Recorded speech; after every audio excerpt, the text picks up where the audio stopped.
Right, good evening, and a very warm welcome to all of you at this event. We're delighted that Margaret Hodge, Chair of the Public Accounts Committee, has been able to join us. My name is Zoe Green, for those who don't know. I'm Director of Learning and Development here. And Margaret will obviously be well known to many of you. Elected, as we know, as an MP for Barking in 1994, she held a wide range of ministerial posts in the last government.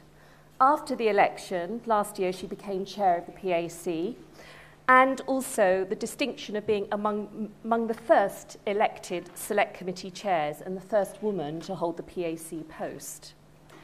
As the government pushes forward with its agenda of cuts in public expenditure and transforming the way in which the public sector operates and delivers services, the role of the PAC, always one of the key players in Westminster, will become even more important.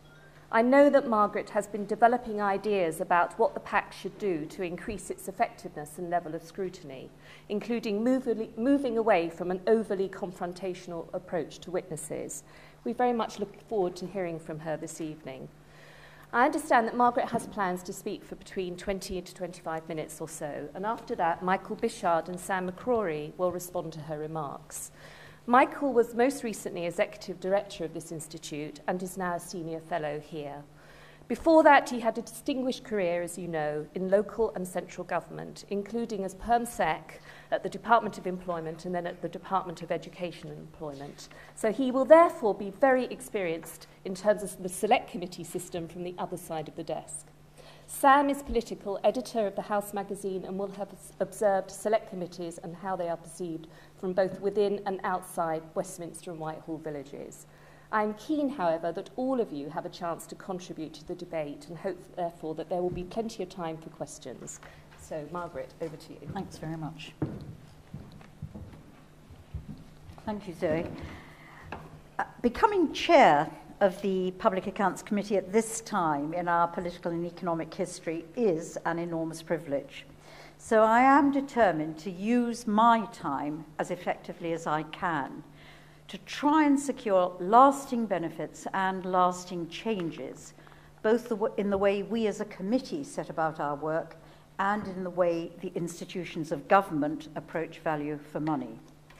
I'm therefore particularly grateful to you, Zoe, and the Institute for Government for facilitating tonight's event.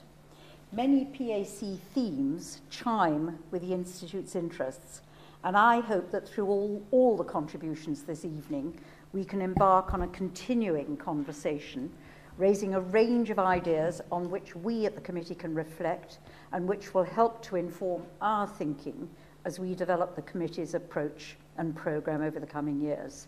The Institute is relatively new, whilst the PAC dates back to 1861, but I still think we've got a bit to learn. I'm conscious that I'm surrounded by people who have much more experience than I have of the operation of the PAC and the environment and the context in which it works. Clearly, I want to build on that expertise, knowledge and experience, particularly that of the members of the committee itself, some of whom are with us tonight, and all of whom, with their varying backgrounds, already make an important contribution to the quality of our proceedings and conclusions. However, it is perhaps possible that a new set of eyes will see things differently from those who have spent many years toiling in the field. I was lucky enough, as Zoe said, to hold a range of ministerial posts in government departments during most of the time Labour was in power. I've therefore seen the challenges from the other side, and I hope that those insights will support the work of the PAC. However, one difference between then and now, for which I'm hugely grateful, is that I've got better security of tenure as chair than I had as minister. Then the political imperatives meant that I was constantly reshuffled just when I was beginning to get really to grips with the portfolio. Whereas here, I really should have the time, 5 years if we have fixed parliaments, to develop a proper understanding of the work and to see through approaches and changes I want to pursue. That's much more satisfying on the personal level and I think much better governance for the body politic. This Parliament is the first time that we've held elections for select committees. Direct elections to select committees, I think, is a hugely important force for good. I was elected by all MPs from across the political spectrum, while the members of the committee were elected by their party colleagues. Simply being elected does give us much greater credibility and authority, both within Parliament and beyond. Our job is to take advantage of that added credibility, to raise our game, to strengthen our influence on the executive, and to improve the accountability of the executive to Parliament. Not to challenge the policy choices the government makes, but to ensure that they really do eke out best value for every penny they spend of taxpayers' money. The fact that we're elected provides us with the opportunity. Realising that opportunity depends on what we do and how we do it. And the context is also very different. We've now have the first peacetime coalition since the 1930s, and that government has embarked on a programme of cuts that are the deepest, depending on who you ask and how you add them up, since the 1970s, the 1940s, or even the 1920s. At the same time, many arm's-length bodies face abolition. Major reforms are in the pipeline for the NHS and the police, and the relationship between central and local government is set to change. Realising best value in this climate is much more important for a number of reasons. We all want to minimise the impact of the cuts on the lives of people, particularly those who are most dependent on public services and public expenditure. There's nobody on the left, the right, or in the centre who doesn't want to maximise the effectiveness of public spending. And ensuring real productivity improvements will help to protect frontline services. But equally importantly, there is an unhealthy belief among voters and taxpayers that public services are expensive in cost and poor in quality. Securing greater confidence in the worth of public expenditure and the public services it provides is therefore vital. During the era of expansion in public expenditure between 2000 and 2010, the emphasis was never really sufficiently focused on value for money. People sought to stay within their budgets and achieve the targets they were set, but efficiency, despite many of the high-profile initiatives of the Labour government, was a lesser priority. The Permanent Secretary to the Treasury told us that when he gave evidence on why the value for money targets set by the last government in the last comprehensive spending review were not achieved. A perception that money was spent without maximising value damaged the credibility of public services. Notably for politicians on the left, that loss of credibility is of particular concern because of the important role we see for the state in our society. So establishing greater confidence in the worth and value of public spending by focusing on VFM matters to politicians like me on the left. But I have no doubt that this view is also shared across the political spectrum, perhaps for different reasons. And I know that all members of the PAC share with me a commitment in that regard. The PAC has traditionally been the focal point for public debate about efficiency and public value. Indeed, we've got a 150-year history to live up to, with an impressive run of previous chairs, including Harold Wilson, whom I told only took the job because he got the room and used the room to regularly sing the red flag with his colleagues. Although I might add, as Zoe said, with deep pride, that I am the very first woman to hold the post.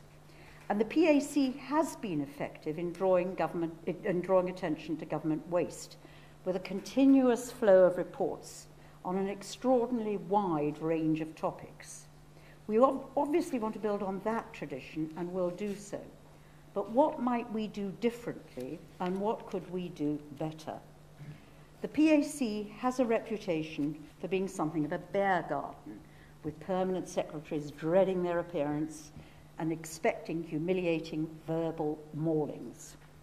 But as the authors of IPPR's 2006 report, Whitehall's Black Box, found, when they were quoting an anonymous permanent secretary, although appearing before the PAC could be very difficult, it seldom, and I quote, changes the price of fish. More generally, this anonymous civil servant admits that people are never fired as a result of bad performance. So we are trying to change the style of engagement so that we can strengthen the impact of our findings. I don't think it helps anyone to use committee hearings as a theatrical exercise in public humiliation. That doesn't mean we're less tough. It doesn't mean we're less rigorous in holding public servants to public account. It doesn't mean we're less incisive and hard-hitting in our findings and recommendations, but we do want to emphasize learning and capacity improvement. We want the hearings to be constructive exchanges, not defensive appearances, because in that atmosphere, we're more likely to identify what's really going wrong, and we're more likely to be able to articulate good and practical recommendations for change. And we want to get better at seeking out and publicizing good practice, pointing to exemplars of excellent value for money, because praise can often be a more effective tool for securing change than blame, and government can learn from success as well as from failure. We've started to do that, but we need to do more. Our exchanges are focused and challenging, but less confrontational. We've held a number of hearings where we've sought to learn rather than to comment. For instance, we held a hearing with 2 permanent secretaries and senior officials from the Cabinet Office in number 10 to better understand the government's approach to implementing this comprehensive spending review. We held a private session with a range of health experts to consider the value for money challenges of the forthcoming health reforms. And we are publishing reports which highlight success. To give just one example, we found the achievements of the previous government's Schools Academies programme to have been delivered in a clear value for money way, major change at minimal cost. And I would encourage any civil servant who wants to transform an educational establishment, or indeed any other people-based organisation, to look at that report next week. But if we're to be effective, civil servants and ministers must not just pay lip service to our recommendations, they too must consider them properly, implement those with which they agree, and give us a coherent and convincing argument where they disagree. At the same time, our reports must not just criticise past actions. Our recommendations should always spell out what needs to be done to achieve improvements and better value. We may even need to consider reports in advance of spending by departments. What can we do differently to ensure greater impact of our findings? Again, we're pursuing a number of initiatives. We are being much more rigorous in monitoring the implementation of our recommendations, and we intend to set aside time in our calendar to recall witnesses where we believe departments have failed to implement the changes to which they've agreed. We've strengthened that progress by getting agreement through Parliament just before Christmas to a motion from the PAC that requires ministers to report to Parliament if they have failed to implement agreed recommendation on PAC reports within a year. But we need to do more to examine and observe the changes in departments over time. We tend to consider NAO reports in isolation, not properly linked to the history of investigations on particular issues. If we can get better at tracking performance, we will get better at acknowledging improvements in performance, as well as drawing attention to continuing institutional incompetence. To improve value for money performance of government departments and agencies, we all need to look at that performance over time, as well as at a particular point in time. And that means our being prepared to look back at previous reports and treating our own records seriously. This became clear when we recently considered a report on the government's use of consultants. We had the 2010 report, and we knew from the NAO that action on the committee's previous recommendations from 2007 and 2002 had been slow, to say the least. But if we hadn't had Richard Bacon's personal institutional knowledge gained from his many years of service as a committee member, we wouldn't have known that a very similar report with very similar recommendations had actually been published in 1994. Repeating the same stuff year on year without achieving any change is a waste of all our time. and certainly both fails the taxpayer and fuels the cynicism around public expenditure. But whilst we need to get better at monitoring, government needs to improve its approach to accountability and responsibility. This isn't a call for a witch hunt against the senior civil service, but we do need to foster clear and proportionate accountability for public funds, and we need to encourage an ethos in our public service that incentivizes successful delivery. The tradition of changing jobs every 2 years, which still prevails within much of the civil service, completely undermines personal responsibility and accountability. People move on too fast, too often, and therefore have no sense of personal responsibility. This was clear when we took evidence before Christmas on the M25 PFI road widening project. It took the department nearly a decade to sign the procurement contract. It ended up costing £660 million more than it should have done because of the credit crunch, and potentially £1.1 billion more than an alternative hard shoulder running scheme. And the Highways Agency spent £80 million on consultancy to help them project manage the widening of a road.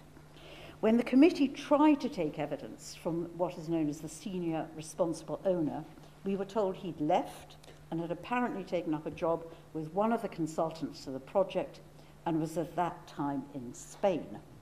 A pretty extreme case to make an important point. Accountability is also less than perfect at permanent secretary level, in practice, if not in theory. In theory, the top civil servants are responsible for ensuring their departments spend within budgets and achieve value for money. Yet in practice, if I take the MOD as an example, this does not always happen. The decision within the MOD to sign the contract for the aircraft carriers in 2008 was taken without resources being agreed and without alternative savings being identified.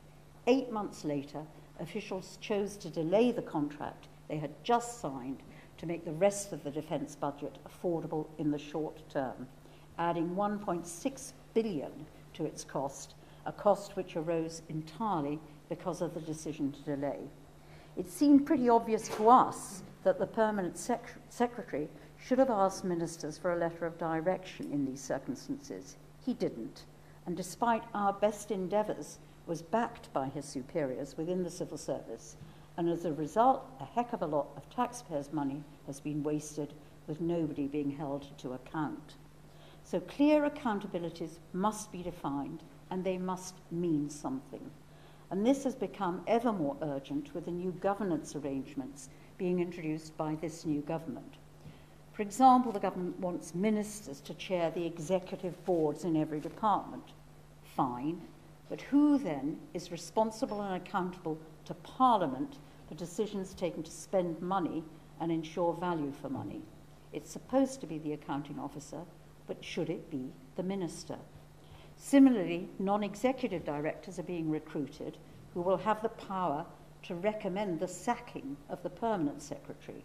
Again, fine, but what does that do to the responsibilities of the accounting officers for managing the budget and ensuring value for money? And what might it mean for the accountability of ministers too? The PAC is looking closely at these new responsibilities and accountabilities, and yesterday we took evidence from the top civil servants, John Brown, who's leading on the non-executive directors, and Francis Maud as lead minister, and we'll shortly be considering our recommendations on this critical issue. 6 months into the job, and it's already obvious to me that the same issues occur and reoccur time and time again across all departments. Yet ensuring that people really learn from past mistakes and take the necessary action to improve efficiency and effectiveness appears to be an unachievable goal, and that's not good enough. I know from my years in government that the machinery of government is like a huge, unwieldy tanker, which is lethargic by nature and resistant to change. Civil servants move on. There are still too many civil servants who are more concerned with getting the papers off their desk and onto somebody else's desk and with achieving an effective value for money outcome. There is still an entrenched culture which believes that the purpose of the civil service is to provide advice, not manage services. And the civil service still fails to recruit sufficient people with the appropriate skills to manage public services in the modern world, like effective project managers and qualified IT specialists. Neither ministers nor senior officials make longer-term decisions with any sense that the consequences of their actions can ever come back to haunt them. It is as if there were an unwritten rule that failures in big government are inevitable and that it would be unfair to penalise any one individual for any particular decision. The trouble with such an approach is that it does encourage irresponsible and poor value decision-making. To take just two examples from recent history, the Conservatives' rail privatisation was a costly disaster, which is still causing expense, and Labour's public-private partnership for London Underground was also an expensive failure. Today's ministers and officials cannot be held to blame for those past errors, but then nobody can. The PAC has the great advantage among select committees of being able to look across government and across departments, and so identify trends and challenges which are relevant in all or many departments. Over the coming months, I would like us to focus more on these cross-government issues. In part, that means looking at practical issues in areas like IT and project management. But I also want us to examine other common problems across government, especially where action taken by one department can impact on the work of another department. To date, the work of the PAC has too often reflected the silo departmental structure of government, and I do want that to change. That's why I'm particularly pleased that the Controller and Auditor General has agreed to look at how means testing has worked right across government. That study will create a much better understanding of the pros and cons of this approach as the government moves forward with its new policy proposals. And I'm also looking forward to the study the Controller and Auditor General has agreed to undertake on how different departments define need in differing ways to determine the allocation of public resources, so that we can better understand the impact of differing definitions and perhaps suggest best practice back to government. Which brings me finally to the relationship between the Controller and Auditor General and the NAO on the one hand and the Public Accounts Committee on the other. I have been hugely impressed by the excellent value for money work produced by the NAO. The quality of our work in the PAC is very dependent on the quality of the NAO reports, and that is often outstandingly good. The Controller and Auditor General has the access rights that guarantee us our unparalleled ability to see what has been done with public money, and it is important that we work closely and well together. And I am personally very grateful for the efforts being put in by the CAG and his staff to support me and my committee colleagues. But quite properly, the Controller and Auditor General, whilst an officer of Parliament, is independent of the PAC. It would be utterly wrong for politicians to dictate what the NAO should do. But equally, the PAC should not be the creature of the NAO, simply reacting to NAO findings and completely dependent on the NAO for information and advice. It's for this reason that I've successfully steered through Parliament changes to our standing orders. We're now able to initiate our own studies and recruit our own advisors. This in no way reflects the quality of the NAO work, but it gives us the facility to seek advice from independent voices and subject specialists whose primary purpose is to support the work of the committee, not the work of the NAO. And we'll be very shortly deciding how to recruit such support. It's also why we've started to have seminars with professionals on particular topics, like how we approach the CSR and the health reforms. And it's why we've started taking evidence from witnesses outside the senior civil service for the first time, from judges in our inquiry into Kafkas, from charities that run academy schools, and from private providers who supply employment services to DWP. The PAC is an excellent invention and has an admirable track record, but in different times, new challenges emerged. Never has ensuring good value for money been more important than it is today, with the substantial proposed cuts in public spending. Using the PAC to restore strong accountability of the executive to Parliament must be one way in which we restore confidence in our politics after the damaging events of the last couple of years. So we've got to raise our game. That's why we need to be constantly listening and learning ourselves. Perhaps some of our recommendations are not quite right at present. Perhaps that's why they're not always implemented as quickly or as completely as we would hope.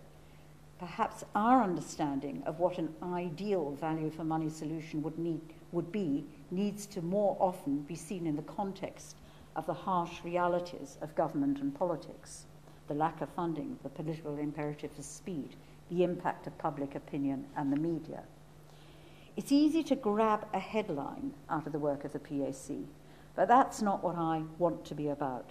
I passionately believe in the value and importance of public services, and I passionately believe that getting value for money is critical to building confidence in public spending and in public services.